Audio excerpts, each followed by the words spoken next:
Thank you. I now recognize myself for 5 minutes. I want to start, Mr. Zinger, during one of the previous witnesses' testimony, it was said that that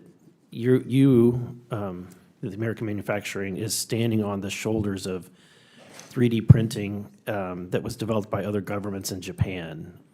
Would you say that that's accurate, that you're standing on the shoulders of that technology? Specifically as to what we do, our printing machine is not based on any Japanese patents. It's solely based on U.S. inventions, a U.S. supply chain, and is built within our factories in the U.S. Thank you.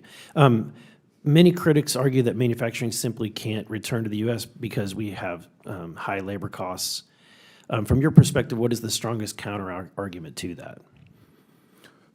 Strongest counter-argument is that right now we have European car makers that we are in a relatively high-cost labor market, California, shipping to Aston Martin and other companies. So Aston Martin, Bugatti, McLaren, Mercedes, and Porsche, these are customers of an American company with American workers shipping today. I think that is because American innovation can create tools for American workers that allow them to do things faster, better, and cheaper.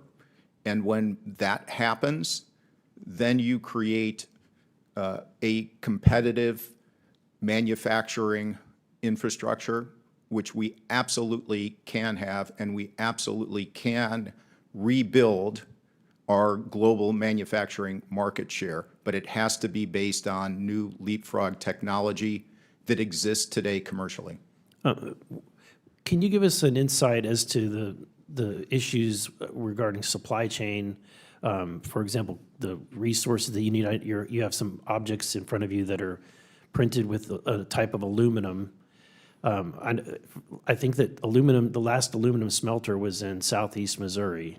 It's no longer there in the United States. Is there any concerns about the core materials in that supply chain? I'd say we have a variety of materials that range from aluminum alloys we develop to high-temp materials for hypersonic applications to high-strength materials for munitions. From the very start, and the company was founded about a decade ago, we wanted to make sure that we had a secure supply chain. So we use U.S. allied suppliers. What I would say is these are metal powders. That atomization process, there is no reason that with different areas in the United States that have cheap, abundant energy, such as natural gas, that we couldn't bring back atomization production of metal powders and scale that as we build advanced manufacturing. And that is something we absolutely can do and should do.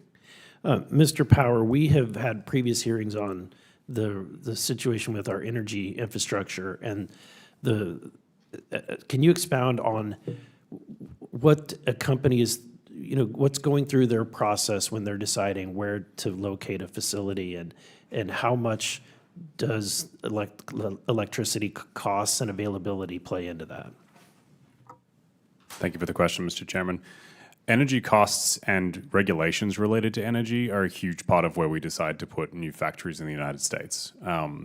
Firstly, just for speed of building, you would be probably surprised at how hard we could build a factory faster than we could get the permits to rig up electricity to it in certain states, which is a huge barrier to speed and pace, especially in the United States.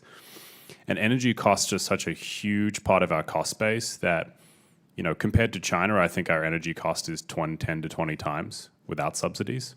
And the second point I'd make on energy costs is 95% of the cost of aluminum, as an example, is actually the cost of energy.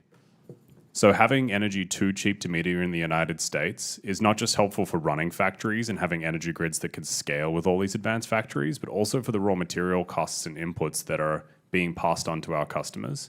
So I think it's incredibly important, and strength of the grid, clean power, and then the cheapness and scalability of that power really drive a lot of the decisions of where we put factories, where we put data centers, and any advanced facility going into the American states.